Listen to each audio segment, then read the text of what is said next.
तपाईहरुको favourite colour कुन हो? रङ नीलो। तपाईहरुको फेभरेट बाजा कुन हो? बाजा बजाउन मिल्ने चीज। यसपालि के गर्ने त्यसलाई?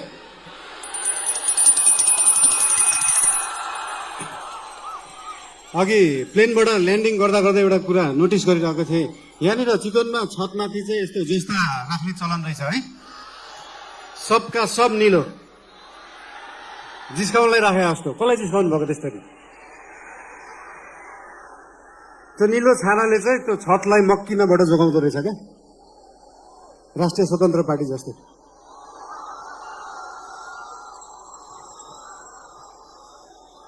चितवन अघि झर्दै गर्दाखेरि एकजना भाइले भन्नुभयो, दाइ देशभरि जाँदाखेरि जसरी टुरिज्म प्रमोसन गर्नु भएको थियो एकचोटि चितवनको पनि टुरिज्म प्रमोसन गरिदिनु होला भनेर। मैले भने मेसीलाई फुटबल खेल्न सिकाउनु पर्छ,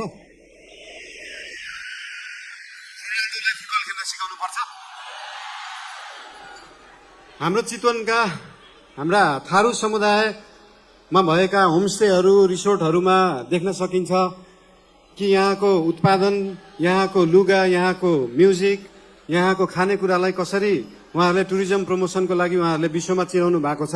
त्यो हेर्दाखेरि चितवनले चाहिँ देशलाई टुरिज्म प्रमोसन सिकाउनु पर्छ। घरमा खाने आफ्नो लोकल खाना, आफ्नो लोकल परिकार घरमा खाने, त्यो लोकल परिकारलाई एउटा इन्टरनेसनल क्युजाइनको रूपमा उहाँहरूले प्रस्तुत गर्न सक्नु भएको छ। त्यो पुरै देशले सिक्न जरुरी छ।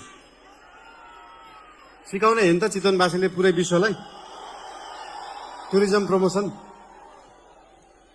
राम्रो कुराहरू यहाँको ठाउँहरूको धेरै छन्। एउटा समस्या रहेछ यहाँ, हरेक वर्ष न्युजमा देख्न पाइन्छ किसानले बाटोमा दुध पोखाएको, तरकारी फालेको। त्यो के रहेछ भन्दाखेरि किसानले सही बजार नपाएको, किसानले सही मूल्य नपाएको एउटा समस्या रहेछ।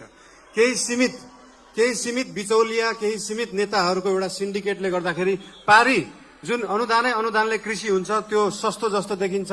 त्यो सस्तो तरकारी यहाँ ल्याएर यहाँको किसानको मूल्य चाहिँ महँगो जस्तो देखाएर एउटा भ्रम सृजना गरेर किसानलाई मार्ने काम भएको छ। त्यो रोक्न जरुरी छ।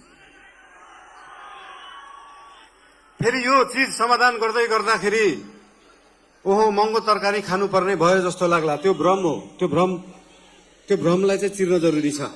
नेपालमै उत्पादन भएको सस्तो बिजुलीलाई नेपालकै सस्तो कोल्ड स्टोरमा सिजनको बेला जुन बेला तरकारी सस्तो हुन्छ त्यो बेला स्टोर गरेर राखियो भने भोलि महँगी हुने सिजनमा सेम मूल्यमा बेच्न सकिन्छ। किसानले पनि मूल्य पाउँछ, खाने मान्छेले पनि सस्तोमा तरकारी किन्न सक्छ। त्यो गर्न चाहन्छौँ हामी। तपाईहरुले याद गर्नु भएको छ देशभरि जुन लामो दूरीको यातायात ट्रकहरूमा नारायणी लेखा हुन्छ, याद गर्नु भएको छ नम्बर प्लेट। जसरी त्यो लोकल बसहरू, लामो दूरीको बसहरूको हब भएको छ यो चितवन, त्यसरी नै पूर्वदेखि पश्चिमसम्मको तरकारीलाई कोल्ड स्टोरेजमा स्टोर गर्ने हब बन्न सक्छ चितवन। त्यो बनाउन जरुरी छ। देशवासीलाई आफ्नै तरकारी खुवाउन जरुरी छ र किसानलाई सही मूल्य दिन जरुरी छ। बर्खामा हाम्रा